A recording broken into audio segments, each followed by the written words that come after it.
മക്കൾ അല്ലാഹുവേ ചില ഉമ്മയും വാപ്പയും അല്ലാഹുവിനോട് ദുആ ചെയ്യുന്ന പടച്ചുറപ്പേ എന്റെ പൊന്നുമോന് ദീർഘായുസ് കൊടുക്കണേ അല്ലാ, എന്റെ പൊന്നുമോന് ആഫിയത്ത് കൊടുക്കണേ അല്ലാ.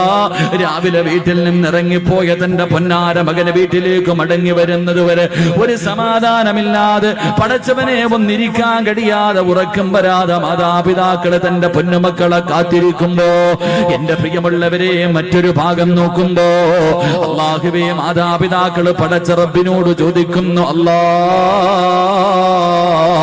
എന്തിനാ പടച്ചവനെ ഇങ്ങനെ ഒരുത്തനെ തന്നത്? എന്തിനാ പടച്ചവനെ? അല്ലാഹുവേ ഉമ്മയും വാപ്പയും അല്ലാഹുവോട് തന്നെ ചോദിക്കുകയാ, എന്തിനാ അല്ലാ ഇങ്ങനെ ഒരുത്തനെ എനിക്ക് തന്നത്? രാവിലെ വീട്ടിൽ നിന്നിറങ്ങി പോകുന്ന പൊന്നുമോര് അവൻ മരിച്ചു പോകണമെന്ന് ആഗ്രഹിക്കുന്ന മാതാപിതാക്കളുണ്ടല്ലോ. അല്ലാഹുവേ പടച്ചവനെ മക്കള് നന്നാകണമെന്ന് ആഗ്രഹിക്കുന്ന, തന്റെ മക്കള് നന്നാകണമെന്ന് ദുആ ചെയ്യേണ്ട നാവ് കൊണ്ട് ഇവൻ നശിച്ചു പോകട്ടെ, ഇവൻ മുടിഞ്ഞു പോകട്ടെ എന്നല്ലാഹുവേ തന്റെ മക്കൾക്കെതിരെ ദുആ ചെയ്യുന്ന മാതാപിതാക്കളുമുണ്ട്. എന്റെ പ്രിയമുള്ള സഹോദരങ്ങളെ, അങ്ങനെയുള്ള ഒരു കാലഘട്ടത്തിലൂടെ കടന്നു പോകുമ്പോ മാതാപിതാക്കൾക്ക് ഒരു വിലയും നൽകാത്ത മക്കളുടെ കാലമാണല്ലോ. പടച്ചവനെ പണം കിട്ടിക്കഴിയുമ്പോ, സൗന്ദര്യമുള്ള ഒരു പെണ്ണിനെ കിട്ടിക്കഴിയുമ്പോ അല്ലാഹുവേ പോറ്റി വളർത്തിയ മാതാപിതാക്കളെ വീട്ടിൽ നിന്ന് അടിച്ചിറക്കുന്ന മക്കളുണ്ടല്ലോ, മാതാപിതാക്കളോട് മിണ്ടാത്ത മക്കളുണ്ടല്ലോ, രോഗം പിടിച്ച ഉമ്മാനെ ചാക്കിൽ കെട്ടിയിട്ട് റോഡിന്റെ സൈഡിൽ കൊണ്ടുവന്ന് തെള്ളുന്ന മക്കളുടെ കാലമല്ലേ. എന്റെ പ്രിയമുള്ളവരെ, സ്കൂളിൽ പഠിക്കുന്ന യുവതലമുറയുണ്ടല്ലോ, തന്റെ കൂട്ടുകാരോട് പ്രായമുള്ള ഉമ്മയെ കാണിച്ചിട്ട് പ്രായമുള്ള വാപ്പയെ കാണിച്ചിട്ട് ഇതെന്റെ മാതാപിതാക്കളാണെന്ന് പറയാ മക്കള് മടിക്കുന്ന ഒരു കാലത്തുകൂടെ കടന്നു പോകുമ്പോ എന്റെ പ്രിയമുള്ളവരെ, നമ്മളെല്ലാവരും ഏറ്റവും കൂടുതൽ കേട്ട ഒരു ചരിത്രമുണ്ട്. ഈ കഴിഞ്ഞ വലിയ പെരുന്നാളിന് നമ്മളെല്ലാവരും ഒരു കുടുംബത്തെ കുറിച്ച് കേട്ടു. അല്ലാഹുവേ, ഏത് കുടുംബത്തെ കുറിച്ചെന്നറിയുമോ? പരിശുദ്ധമായ മക്കയിലേക്ക് കോടാനുകോടി ലക്ഷക്കണക്കിന് ജനങ്ങള് അല്ലാഹുവിന്റെ ഭവനത്തിലേക്ക് പോയിട്ട് തിരിച്ചു വരുമ്പോ ഒരു കുടുംബത്തെ ഓർക്കാതെ ഒരു മനുഷ്യനും തിരിച്ചു വരാൻ കഴിയില്ല. അല്ലാഹുവിന്റെ മക്കയിലേക്ക് പരിശുദ്ധ കഅബയിലേക്ക് ചെന്നിട്ട് ഒരു വാപ്പയെയും ഉമ്മയെയും മകനെയും കുറിച്ച് ചിന്തിക്കാതെ അവര് തന്നെയാണല്ലോ, അവരുടെ സ്മരണ തന്നെയാണല്ലോ ഇബ്രാഹിം നബിയെയും ഹാജറ ബീവിയെയും ഇസ്മായിൽ നബിയെയും ഈ ഭാര്യ ഭർത്താവിനെയും മകനെയും ഓർക്കാതെ ഒരു മനുഷ്യനും മക്കയിൽ നിന്ന് മടങ്ങി വരാൻ കഴിയില്ലല്ലോ. എന്റെ പ്രിയമുള്ളവരെ, അല്ലാഹുവിന്റെ ഖുർആൻ പറഞ്ഞ മക്കളാരെന്നറിയുമോ? അല്ലാഹുവിന്റെ പരിശുദ്ധമായ ഖുർആൻ ഒരു മകനെ കുറിച്ച് പറഞ്ഞു തരികയാ. പാതിരാത്രി ഒരുമിച്ച് കൂടി എന്റെ പ്രിയമുള്ള ഉപ്പമാരോട്, ഉമ്മമാരോട്, എന്റെ പ്രിയപ്പെട്ട മാതാപിതാക്കളോട്, ചെറുപ്പക്കാരോട്, മക്കളെ, ഖുർആൻ പറഞ്ഞ മകനേതെന്നറിയുമോ? എന്റെ പ്രിയമുള്ളവരെ, അല്ലാഹുവിന്റെ ഖുർആൻ പറയുന്നു, ഇന്നല്ലാഹ ഇസ്തഫാ ലി ആദമ വനൂഹ വആല ഇബ്രാഹീം. അല്ലാഹുവിന്റെ പരിശുദ്ധമായ ഖുർആൻ പറയുന്നു, ആദം നബി അലൈഹിസ്സലാമിനെ അല്ലാഹു തിരഞ്ഞെടുത്തു, നൂഹ് നബി അലൈഹിസ്സലാമിനെയും അല്ലാഹു തിരഞ്ഞെടുത്തു. എന്നിട്ട് അല്ലാഹു പറഞ്ഞു, വആല ഇബ്രാഹീം. ഇബ്രാഹിം നബിയെ തിരഞ്ഞെടുത്തു എന്നല്ല പറഞ്ഞത്, ഇബ്രാഹിം നബിയുടെ കുടുംബത്തെ തിരഞ്ഞെടുത്തു എന്ന് പരിശുദ്ധമായ ഖുർആൻ പറയുകയാ. ഏത് കുടുംബമെന്നറിയുമോ? എന്റെ പ്രിയമുള്ളവരെ, ആരാണ് ഇബ്രാഹിം നബി എന്നറിയുമോ? ഇബ്രാഹിം നബിയുടെ ചരിത്രം ഈ മുസ്ലിമീങ്ങൾക്ക് മറക്കാൻ കഴിയില്ലല്ലോ. എന്റെ പ്രിയമുള്ളവരെ, മഹാനായ ഖലീലുള്ളാഹി ഇബ്രാഹിം നബി അലൈഹിസ്സലാം തന്റെ പ്രിയപ്പെട്ട ഭാര്യയായ സാറാ ബീവി റളിയല്ലാഹു തആല അൻഹാ രണ്ടുപേരും വിവാഹം കഴിഞ്ഞു.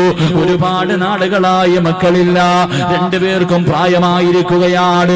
ആ സമയത്ത് ഇബ്രാഹിം നബി അല്ലാഹുവിനോട് ദുആ ചെയ്യുകയാ, മക്കളെ കിട്ടാൻ ദുആ ചെയ്യുകയാണ്. എന്നിട്ടും മക്കളെ കിട്ടാതെ വന്നപ്പോ തന്റെ പ്രിയപ്പെട്ട ഭാര്യയായ സാറാ ബീവി റളിയല്ലാഹു തആല അൻഹാ തന്റെ ഭർത്താവായ ഇബ്രാഹിം നബിയോട് അവിടുന്ന് പറയുന്നു, നബിയേ, ഇനി ഞാൻ പ്രസവിക്കുമെന്ന് തോന്നുന്നില്ല നബിയേ, എനിക്കൊരുപാട് പ്രായമായല്ലോ, അതുകൊണ്ട് നിങ്ങൾ മറ്റൊരു വിവാഹം കഴിക്കണം നബിയേ. ഒരു ഭാര്യ ഭർത്താവിനോട് മറ്റൊരു വിവാഹം കഴിക്കാൻ പറയുകയാ. ഇബ്രാഹിം നബിയോട് പറഞ്ഞു, നിങ്ങൾ മറ്റൊരു വിവാഹം കഴിക്കണം. ആ വിവാഹത്തിലൂടെ ഒരു കുഞ്ഞുണ്ടായാ അത് എന്റെ കുഞ്ഞ് തന്നെയല്ലേ നബിയേ, എനിക്കവനെ സ്നേഹിക്കാൻ കഴിയുമല്ലോ. ഇബ്രാഹിം നബി തന്റെ പ്രിയപ്പെട്ട ഭാര്യയോട് പറഞ്ഞു, സാറാ, എങ്കിൽ നീ തന്നെ ഒരു പെണ്ണിനെ കാണിച്ചതാ. ആരെയാണ് ഞാൻ വിവാഹം കഴിക്കേണ്ടത്? നീ തന്നെ കാണിച്ചതാ സാറാ. സാറാ ബീവി റളിയല്ലാഹു തആല ഒരു പെണ്ണിനെ കാണിച്ചു കൊടുക്കുകയാ. ആരെയാ കാണിച്ചു കൊടുത്തത്? മഹദി ഹാജറാ. ഹാജറാ ബീവി റളിയല്ലാഹു തആല അൻഹയെ കാണിച്ചു കൊടുക്കുകയാണ്. എന്റെ പ്രിയമുള്ളവരെ, ചരിത്രമറിയാ, ഇബ്രാഹിം നബി ഹാജറാ ബിയെ വിവാഹം കഴിച്ചു. അവിടെ നിന്നൊരു കുഞ്ഞു ജനിക്കുകയാണ്, ഒരു പൊന്നുമോന് ജനിക്കുകയാണ്. ഇസ്മായിൽ എന്ന് പേരിടുകയാ. അല്ലാഹുവേ, തന്റെ പ്രിയപ്പെട്ട ഭാര്യ പ്രസവിച്ച് തന്റെ ചോരക്കുഞ്ഞിനെയും കെട്ടിപ്പിടിച്ചു കൊണ്ടിരിക്കുമ്പോ അതാ വരുന്ന ഇബ്രാഹിം നബി വന്നിട്ട് പറയുന്നു, ഹാജറാ, യാത്രയ്ക്ക് പോകാൻ തയ്യാറെടുത്തോ. പ്രസവിച്ച് കിടക്കുന്ന ഭാര്യയോട് പറയുകയാണ്, ചോര കുഞ്ഞിനെയും എടുത്തിട്ട് യാത്രയ്ക്ക് തയ്യാറെടുത്തോ. ഹാജറ ചോദിച്ചു, എവിടേക്കാണ് പോകുന്നതെന്ന് ചോദിച്ചില്ല. ഭർത്താവ് ഒരുങ്ങാൻ പറഞ്ഞു, ഞാൻ പ്രസവിച്ച് കിടക്കുകയാണെന്ന് പറഞ്ഞില്ല. ഒരുങ്ങാൻ പറഞ്ഞു. ആ സാലിഹത്തായ പെണ്ണനുസരിക്കുകയാണ്. ഭർത്താവ് ഒരുങ്ങാൻ പറഞ്ഞു, ആ പെണ്ണൊരുങ്ങുകയാണ്. തന്റെ ചോര കുഞ്ഞിനെ എടുത്തു. അല്ലാഹുവേ, ഇബ്രാഹിം നബി അലൈഹിസ്സലാം കടന്നു പോവുകയാണ്. അവസാനം യാത്ര ചെയ്ത് മക്കയിലെത്തിയിട്ട്, പടച്ചവനെ, സഫാ മർവ എന്ന് പറയുന്ന രണ്ട് മലകളുണ്ടല്ലോ. അല്ലാഹുവേ, ജനവാസമില്ലാത്ത ഒരു പറവ് പോലും പറക്കുന്ന പോകാത്ത ഒരു പറവ് പോലും ഇല്ലാത്ത ഒരു മനുഷ്യനില്ലാത്ത രണ്ട് മലകൾക്ക് നടുവിൽ തന്റെ പ്രിയപ്പെട്ട ഭാര്യയെയും ചോരക്കുഞ്ഞിനെയും അതാ ഇബ്രാഹിം നബി ഇറക്കി വിട്ടിട്ട് കുടിക്കാനുള്ള വെള്ളവും കഴിക്കാനുള്ള കാരക്കയും കയ്യിലേക്ക് വെച്ചു കൊടുത്തിട്ട് ഇബ്രാഹിം നബി അലൈഹിസ്സലാം തിരിച്ചു നടക്കുകയാ. സാറാ ബീവി ഇങ്ങനെ അതാ ഹാജറാ ബീവി അത്ഭുതത്തോടെ നോക്കുകയാണ്. തന്റെ പ്രിയപ്പെട്ട ഭർത്താവ് ചോദിക്കുന്നതിനൊന്നും മറുപടി പറയാതെ മിണ്ടാതെ നടന്നു പോവുകയാ. ഹാജറാ ബീവി ചോദിച്ചു, നബിയേ, അല്ലാഹുവിന്റെ കൽപ്പനയാണോ അതോ സ്വന്തം തീരുമാനമാണോ? ആ സമയത്തിന്റെ പ്രിയമുള്ളവരെ, ഹാജറാ ബീവി റളിയല്ലാഹു തആല അൻഹയോട് അവിടുന്ന് പറഞ്ഞ മറുപടി എന്തെന്നറിയുമോ? അവിടുന്ന് പറയുന്നു, ഹാജറാ, ഇത് എന്നെ പടച്ച റബ്ബിന്റെ തീരുമാനമാ ഹാജറാ. തന്റെ ചോരക്കുഞ്ഞിനെ നെഞ്ചിലേക്ക് ചേർത്ത് പിടിച്ചിട്ട് ചിരിക്കുന്ന മുഖത്തോടെ ഹാജറ പറഞ്ഞു, ഹസ്ബുനല്ലാ, ഹസ്ബുനല്ലാ, എങ്കിലും നിങ്ങൾ സന്തോഷത്തോടെ പൊക്കോ. എന്നെയും എന്റെ കുഞ്ഞിനെയും നോക്കാൻ അല്ലാഹുവിനറിയാ. എന്നെയും എന്റെ കുഞ്ഞിനെയും നോക്കാൻ അല്ലാഹുവിനറിയാ. എന്റെ പ്രിയമുള്ളവരെ, ഇബ്രാഹിം നബി നടന്നു പോവുകയാ. കൊല്ലങ്ങൾ കഴിഞ്ഞു. ഇസ്മായിൽ നബി അലൈഹിസ്സലാം വളരുകയാണ്. ഇസ്മായിൽ നബി അലൈഹിസ്സലാം വളരുകയാണ്. വാപ്പ ഇടയ്ക്കിടയ്ക്ക് വരാറുണ്ട്. അങ്ങനെ വളർന്ന് ചരിത്രം പറയുന്നു. അവസാനം ഇബ്രാഹിം നബി അലൈഹിസ്സലാം മടങ്ങി വരികയാ. തന്റെ പ്രിയപ്പെട്ട ഭാര്യയുടെ മുന്നിൽ, മകന്റെ മുന്നിലേക്ക് അതാ വർഷങ്ങൾ കഴിഞ്ഞു മടങ്ങി വന്നു. ഇബ്രാഹിം നബി അലൈഹിസ്സലാം അതാ തന്റെ മകന്റെ കൂടെ കൂടിയിട്ട് വല്ലാത്ത സന്തോഷമാ. വാപ്പയും മകനും ഇങ്ങനെ സന്തോഷത്തോടെ കഴിയുന്നത് കണ്ടപ്പോ ഇബ്രാഹിം നബി അലൈഹിസ്സലാം, ഇസ്മായിൽ നബിക്ക് 10 വയസ്സിന്റെ താഴെയാണ് പ്രായം. ചരിത്രം പറയുകയാ. എന്റെ പ്രിയമുള്ളവരെ, ഒരു ദിവസം രാവിലെയുണ്ടല്ലോ, ഇബ്രാഹിം നബി തന്റെ പൊന്നുമോന്റെ കയ്യിൽ പിടിച്ചിട്ട് ചോദിക്കുന്നു, മോനെ ഇസ്മായിലേ, അല്ലാഹു പറഞ്ഞിരിക്കുകയാ നിന്നെ അറുത്തു കൊടുക്കാൻ. ഇന്നലെ വാപ്പ ഒരു സ്വപ്നം കണ്ട പൊന്നുമോനെ, അല്ലാഹു നിന്നെ അറുത്തു കൊടുക്കാൻ അല്ലാഹു പറഞ്ഞിരിക്കുകയാ. നിന്റെ അഭിപ്രായം എന്താണെന്ന് വാപ്പ തന്റെ പൊന്നുമകനോട് ചോദിക്കുമ്പോ ആ മകൻ വാപ്പയുടെ കയ്യിൽ പിടിച്ചിട്ട് ചിരിക്കുന്ന മുഖത്തോട് അവിടെന്ന് പറഞ്ഞ മറുപടി അല്ലാഹുവിന്റെ ഖുർആൻ പറയുകയാണ്, ഇഫ്അൽ മാ തുമർ സതജിദുനി ഇൻഷാ അല്ലാഹ് വാപ്പയോട് തന്റെ പൊന്നാര 10 വയസ്സിന്റെ താഴെ മാത്രം പ്രായമുള്ള പൊന്നുമോര് അവിടുന്ന് ചിരിച്ചുകൊണ്ട് പറയുന്നു, വാപ്പാ അള്ളാഹുവിന്റെ കൽപ്പന അനുസരിക്കണേ വാപ്പാ, അള്ളാഹു പറയുന്നത് അനുസരിക്കുക വാപ്പാ, വിധിയുണ്ടെങ്കിൽ നാളെ സ്വർഗത്തിൽ വെച്ച് കാണാ. തന്റെ വാപ്പയെ വല്ലാതെ അത്ഭുതപ്പെടുത്തുകയാണ്. എന്റെ പ്രിയമുള്ള പെങ്ങളെ, തിന്ന വാപ്പയുടെ കയ്യിൽ പിടിച്ചിട്ട് തന്റെ പൊന്നുമോനെ അറുക്കുന്നതിന് വേണ്ടി വാപ്പ തയ്യാറെടുക്കുമ്പോ, തന്റെ പൊന്നുമോനെ അറുക്കുന്നതിന് വേണ്ടി വാപ്പ തയ്യാറെടുക്കുമ്പോ ആ പൊന്നുമോൻ ഉപ്പയുടെ കയ്യിൽ പിടിച്ചിട്ട് പറഞ്ഞു, ഉപ്പാ എനിക്ക് 4 വസിയ്യത്തുണ്ട് വാപ്പാ. ആ 10 വയസ്സിന്റെ താഴെ മാത്രം പ്രായമുള്ള പൊന്നുമോനോട് വാപ്പ ചോദിച്ചു, എന്തേ മോനെ, എന്തേ നിനക്ക് അവസാനമായി വസിയ്യത്ത് ചെയ്യാനുള്ളത്?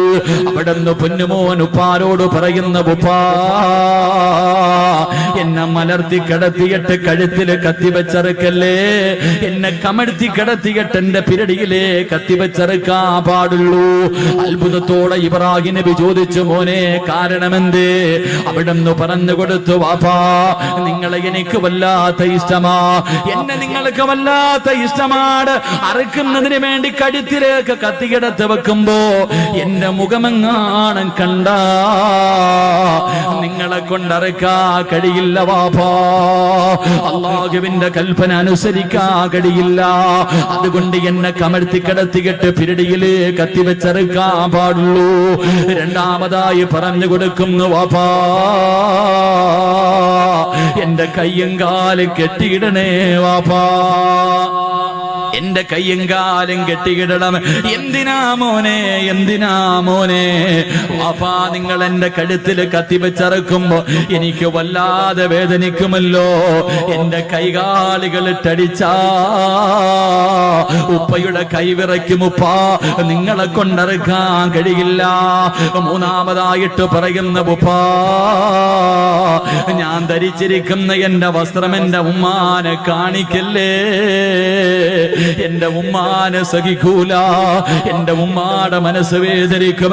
നാലാമതായിട്ട് ഇസ്മായിൽ എന്ന ചെറിയ പയ്യന് വാപ്പയോട് പറഞ്ഞു കൊടുക്കുകയാണ്, വാപ്പാ എന്നെ അറുത്തിട്ട് നിങ്ങൾ തിരിച്ചു പോകുമ്പോ എന്റെ ഉമ്മയോട് എന്റെ സലാം പറയടേ, എന്റെ ഉമ്മാനെ നാളെ സ്വർഗത്തിൽ വെച്ച് കാടാമെന്ന് ഞാൻ പറഞ്ഞു എന്ന് പറയണേ എന്ന് അറുക്കാൻ കൊണ്ടുപോകുന്ന വാപ്പയോടൊരു പൊന്നുമോ പറഞ്ഞു കൊടുത്ത ചരിത്രം കേൾക്കുമ്പോ ഏതൊരു വാപ്പയുടെയും മനസ്സിന്റെ ഉള്ളില്, ഏതൊരു ഉമ്മയുടെയും മനസ്സിന്റെ ഉള്ളില് അറിയാതെ ദുആ ചെയ്യുന്നു, അല്ലാ ഇതുപോലെ ഒരു മകന്, ഇതുപോലെ ഒരു കുഞ്ഞിന് എനിക്ക് നീ തരണേ അല്ലാ. അറിയാതെ റബ്ബിനോട് ദുആ ചെയ്യുമല്ലോ. അതുകൊണ്ട് എന്റെ പ്രിയമുള്ളവരെ റസൂലുള്ളാഹി പറയുകയാ, എപ്പോഴും ദുആ ചെയ്യുന്നവരാണല്ലോ. അല്ലാഹുവിന്റെ റസൂല് പറയുകയാണ്, സാലിഹായ മക്കളെ നമുക്ക് വേണം, നന്മയുള്ള മക്കളെ നമുക്ക് വേണം, നമ്മളെ സ്നേഹിക്കുന്ന മക്കളെ നമുക്ക് വേണം, നമുക്ക് ദുനിയാവിലും ആഖിറത്തിലും ഉപകരിക്കുന്ന മക്കളെ നമുക്ക് വേണം. നമ്മുടെ മയ്യത്ത് കുളിപ്പിക്കാൻ അറിയുന്ന, മയ്യത്ത് നമസ്കരിക്കാൻ അറിയുന്ന, ഖബറിന്റെ ചാരത്ത് വന്ന് ദുആ ചെയ്യുന്ന അല്ലാഹുവിന്റെ പ്രവാചകൻ അവിടെന്ന് പറഞ്ഞു കൊടുത്തു, സഹാബാ ഒരു മനുഷ്യന് മരണപ്പെട്ട 3 കാര്യങ്ങള് പ്രയോജനം ചെയ്യൂ എന്ന് അഷ്റഫുൽ ഖൽഖ് നബി മുഹമ്മദ് മുസ്തഫ സല്ലല്ലാഹു അലൈഹി വസല്ലം അല്ലാഹുവിന്റെ റസൂൽ പറഞ്ഞു, ഒരു മനുഷ്യൻ മരണപ്പെട്ടാൽ 3 കാര്യങ്ങളെ പ്രയോജനം ചെയ്യൂ. 1 ആ മനുഷ്യൻ ചെയ്ത സൽക്കർമ്മം, 2 ആ മനുഷ്യൻ കൊടുത്ത സദഖയുണ്ടല്ലോ, 3 മക്കളുടെ പ്രാധാന്യം മനസ്സിലാക്കാൻ, മക്കളുടെ വില മനസ്സിലാക്കണമെങ്കിൽ അല്ലാഹുവിന്റെ റസൂൽ പറഞ്ഞ ഈ ഒരേ ഒരു ഹദീസ് മതി. 3 അല്ലാഹുവിന്റെ റസൂൽ പറഞ്ഞു, മരിച്ച 6 അടി മണ്ണിനകത്ത് കൊണ്ടുവച്ച ഒരു മനുഷ്യന് പിന്നെ പ്രയോജനം ചെയ്യുന്ന 3ാമത്തെ കാര്യം ഏതെന്നറിയുമോ? സ്വാലിഹായ ദുആ ചെയ്യുന്ന മക്കളാണെന്ന് നബി മുഹമ്മദ് മുസ്തഫ. നബി മുഹമ്മദ് മുസ്തഫ, നബി മുഹമ്മദ് മുസ്തഫ എന്തേ പറഞ്ഞത്? മരിച്ചുപോയ ഒരു മനുഷ്യന് പ്രയോജനം ചെയ്യുന്ന 3ാമത്തെ കാര്യം സാലിഹായ മക്കളെന്നല്ല പറഞ്ഞത്. സാലിഹായ മക്കൾ എന്നല്ല പറഞ്ഞേ. സാലിഹായ മക്കളുണ്ട്, നിസ്കരിക്കും, നോമ്പ് പിടിക്കും, വയലു പറയും, വയലു കേൾക്കും, സദക്ക കൊടുക്കും, എല്ലാ നല്ല കാര്യവും ചെയ്യും. ഉമ്മാനെയും വാപ്പാനെയും പള്ളിക്കുഴി കൊണ്ടുവച്ചാൽ പിന്നെ ആ പരിസരത്തോട്ട് പോകത്തില്ല. ഇങ്ങനെയുള്ള മക്കളെ കിട്ടിയിട്ട് വല്ല പ്രയോജനമുണ്ടോ? ഇങ്ങനെയുള്ള മക്കളെ കിട്ടിയിട്ട് പ്രയോജനമില്ല. വാപ്പയും ഉമ്മയും മരിച്ചു കഴിഞ്ഞാൽ പിന്നെ കഴിഞ്ഞു, കുഴിച്ചിട്ട് കഴിഞ്ഞാൽ അവരോടുള്ള ബന്ധം കഴിഞ്ഞു. അങ്ങനെയല്ല. റസൂലുള്ള പറഞ്ഞു, സ്വാലിഹായ ദുആ ചെയ്യുന്ന മക്കൾ, സാലിഹായ മരിച്ചുപോയവരുടെ ഖബറിന്റെ ചാരത്ത് ചെന്ന് പൊട്ടിക്കരഞ്ഞ് ദുആ ചെയ്യുന്ന മക്കൾ, അതാണ് മക്കളെന്ന് നബി മുഹമ്മദ് മുസ്തഫ.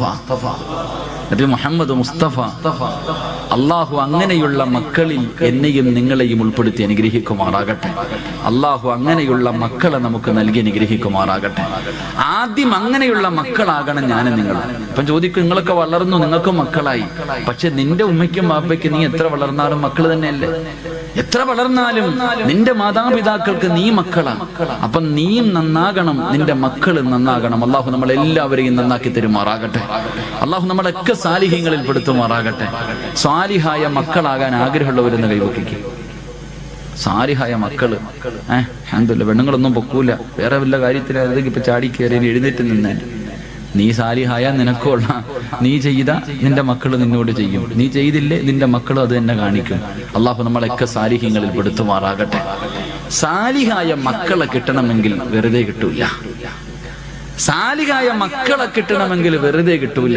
സാലിഹായ മക്കളെ കിട്ടണമെങ്കിൽ ചില കാര്യങ്ങൾ ചെയ്യണമെന്ന് അള്ളാഹുവിന്റെ വിശുദ്ധ ഖുർആൻ. അള്ളാഹു പഠിക്കാൻ ഭാഗ്യം നൽകി അനുഗ്രഹിക്കുമാറാകട്ടെ. ചില കാര്യങ്ങൾ ഖുർആൻ പറയുന്നുണ്ട്. ആ പറയുന്ന കാര്യങ്ങൾ ചെയ്താലേ നമുക്ക് നല്ല മക്കളെ കിട്ടത്തുള്ളൂ. അള്ളാഹു അങ്ങനെയുള്ള മക്കളിൽ പെടുത്തുമാറാകട്ടെ. അള്ളാഹു പഠിക്കാനുള്ള ഭാഗ്യം നൽകി അനുഗ്രഹിക്കുമാറാകട്ടെ.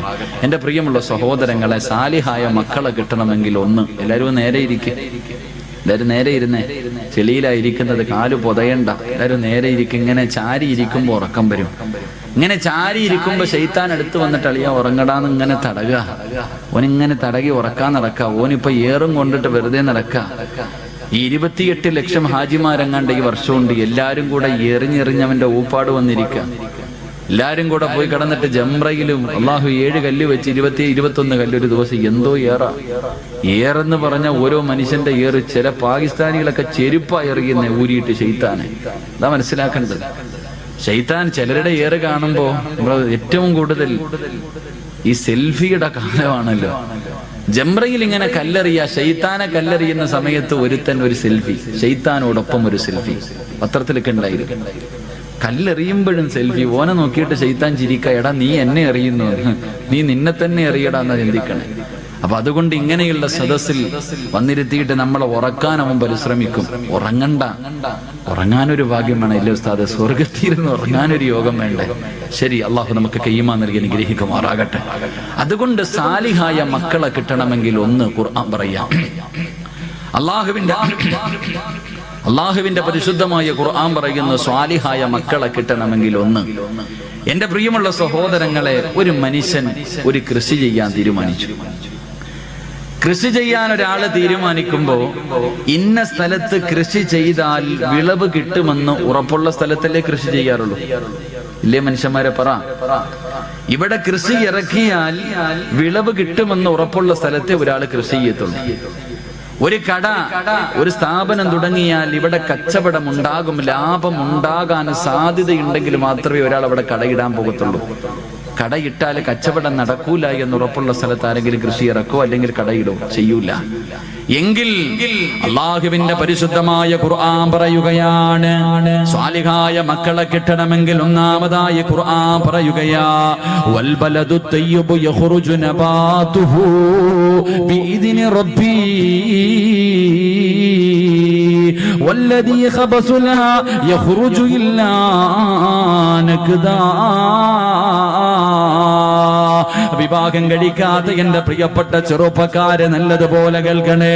അല്ലാഹുവിന്റെ ഖുർആൻ പറയുകയാണ്, പെണ്ണെന്ന് പറഞ്ഞാൽ ആരെന്നറിയുമോ? നിസാഉകും ഹർസുൽ ലകും ഫഅതു ഹർസകും. മോനെ, പെണ്ണെന്ന് പറഞ്ഞാൽ നിന്റെ കൃഷിയിടമാണ്. പെണ്ണെന്ന് പറഞ്ഞാൽ നിന്റെ കൃഷിയിടമാണ്. അതുകൊണ്ട് നീ നല്ല കൃഷിയിടത്തിൽ വിളവിറക്കിയാലേ നിനക്കും നല്ല വിളവ് കിട്ടൂ എന്ന് പരിശുദ്ധ ഖുർആൻ. അല്ലാഹു പറയുകയാണ്, പറയുകയാണ്, നല്ല കൃഷിയിടത്തിൽ കൃഷി ഇറക്കിയാ നിനക്ക് നല്ല വിളവ് കിട്ടും. മോശമായ പറമ്പിൽ നീ കൃഷി ഇറക്കിയാ നീ ഉദ്ദേശിക്കുന്ന വിളവ് നിനക്ക് കിട്ടൂല എന്ന് ഖുർആൻ പറയുമ്പോ എന്റെ പ്രിയമുള്ള മുസ്ലിമേ, സ്വാലിഹായ ദുനിയാവിലും ആഖിറത്തിലും ഉപകരിക്കുന്ന മക്കളെ നിനക്ക് കിട്ടണമെങ്കിൽ അല്ലാഹുവിന്റെ പരിശുദ്ധമായ ഖുർആൻ പറയുകയാ, മോനെ റോഡിന്റെ ഓരത്ത് നിന്ന് പുഞ്ചിരിക്കുന്നവളെ കെട്ടല്ലേ, കണ്ടവളമാരെ കെട്ടല്ലേ. അള്ളാന്റെ ഖുർആൻ പറയുകയാണ്, നല്ല പെണ്ണിനെ വിവാഹം കഴിക്കണേ, നല്ല പെണ്ണിനെ വിവാഹം കഴിക്കണേ. നല്ല ഉമ്മയുടെ വയറ്റിലെ നല്ല മക്കള് ജനിക്കാറുള്ളൂ, നല്ല ഉമ്മയ്ക്ക് നല്ല മക്കള് പിറക്കാറുള്ളൂ. അള്ളാഹുവേ, നല്ല വാപ്പയ്ക്ക് നല്ല മക്കള് ജനിക്കൂ എന്ന് അള്ളാഹുവിന്റെ പരിശുദ്ധമായ ഖുർആൻ പരിചയപ്പെടുത്തുമ്പോ എന്റെ പ്രിയമുള്ളവരെ, നല്ല ഉമ്മമാർക്ക് നല്ല മക്കള് ജനിക്കൂ. അള്ളാഹുവിന്റെ റസൂൽ അതുകൊണ്ടാ പറഞ്ഞത്, എന്റെ പ്രിയമുള്ളവരെ, നല്ല ഉമ്മയുടെ വയറ്റിൽ എത്രയോ നല്ല മക്കള് ജനിച്ചതിന്റെ ചരിത്രം നമുക്ക് കാണാൻ കഴിയും. എന്റെ പ്രിയമുള്ളവരെ, കേട്ടതാണെങ്കിലും ഒരു ചരിത്രം ഞാൻ പറഞ്ഞു തരാ. ഒരു നല്ല വാപ്പയ്ക്കും ഉമ്മയ്ക്കും ജനിച്ചവരെ പൊന്നുമോനെ കുറിച്ച് പറഞ്ഞു തരട്ടെ. മഹാനായ സാബിത്ത് ഇബ്നു ഇബ്രാഹിം എന്ന് പറയുന്ന ഒരു ചെറുപ്പക്കാരനുണ്ടല്ലോ, കാണാൻ എന്ത് സുന്ദരനെന്നറിയുമോ. വല്ലാതെ യുവത്വത്തിന്റെ നടുവിലൂടെ നടന്നു പോകുന്ന ഒരു ചെറുപ്പക്കാരനാ. പക്ഷേ പടച്ചവനെ വല്ലാത്ത പേടിയാ, അള്ളാഹുവിനെ പേടിച്ച് ജീവിക്കുന്നവനാണ്. പടച്ചവനെ വിശപ്പ് സഹിക്കാൻ കഴിയാതെ വീട്ടിൽ കിടന്നിട്ട് ഉറക്കം വരുന്നില്ല. അവിടെ നിന്ന് മുണ്ട് മുറുക്കി ഉടുത്തികെട്ടി ചെറുപ്പക്കാരൻ ഇറങ്ങി നടക്കുകയാണ്. അവസാനം നടന്ന് ഒഴുക്കമുള്ള ഒരു പുഴയുടെ ചാരത്ത് പോയി തളർന്നു കിടക്കുകയാ. ഒരു പുഴയുടെ ചാരത്ത് പോയി തളർന്നു കിടക്കുകയാണ്. അങ്ങനെ വിശപ്പ് സഹിക്കാൻ കഴിയാതെ തളർന്നു കിടക്കുമ്പോ വെള്ളത്തിലൂടെ ഒരു ആപ്പിൾ ഇങ്ങനെ ഒഴുകി വരികയാ. വെള്ളത്തിലൂടെ ഒരു ആപ്പിൾ ഇങ്ങനെ ഒഴുകി വരികയാണ്. സാബിത്ത് ഇബ്നു ഇബ്രാഹിം എന്ന് പറയുന്ന ചെറുപ്പക്കാരൻ ആപ്പിളങ്ങ് കാണുമ്പോ വിശപ്പിന്റെ കാഠിന്യത്താൽ അറിയാതെ അതങ്ങെടുത്ത് കഴിക്കുകയാണ്. പടച്ചവനെ, ആപ്പിളങ്ങ് ആർത്തിയോടെ തിന്നുകയാണ്. തന്റെ ആമാശയത്തിലേക്ക് ആപ്പിളിന്റെ ഒരൽപ്പം തന്റെ വയറിന്റെ ഉള്ളിലേക്ക് കടന്നു ചെന്നപ്പോ വിശപ്പിനൽപ്പം ശമനം കിട്ടിയപ്പോ ആ ചെറുപ്പക്കാരൻ ചിന്തിച്ചു, അല്ലാ, ഇതാരുടേതാണെന്നറിയില്ലല്ലോ പടച്ചവര്. ഹറാമ് തിന്നുപോയല്ലോ, ഹറാമന്റെ വയറ്റിൽ പെട്ടുപോയല്ലോ, എന്റെ ദുനിയാവും ആഖിറവും നഷ്ടപ്പെട്ടു പോയല്ലോ. പടച്ചവനെ, എന്റെ അമലുകളൊന്നും സ്വീകരിക്കില്ലല്ലോ, ഞാൻ മരിച്ചാ നരകത്തിലാണല്ലോ. കയ്യിൽ പകുതി ആപ്പിൾ പിടിച്ചിട്ടൊരു ചെറുപ്പക്കാരൻ പുഴയുടെ ചാരത്ത് നിന്ന് തലയിലൂടെ മണ്ണ് വാരിയിട്ടിട്ട് പൊട്ടിക്കരയുകയാ. അല്ലാഹുവേ, സമാധാനമില്ല. എല്ലാവരും നോക്കുമ്പോ പൊട്ടിക്കരഞ്ഞുകൊണ്ട് എന്റെ നാശമേ എന്ന് വിളിച്ചുകൊണ്ട് ആ ഒഴുക്കുള്ള പുഴയ്ക്കെതിരായി നടക്കുകയാണ്. ആ പുഴയുടെ ചാരത്തുകൂടെ നടക്കുകയാ.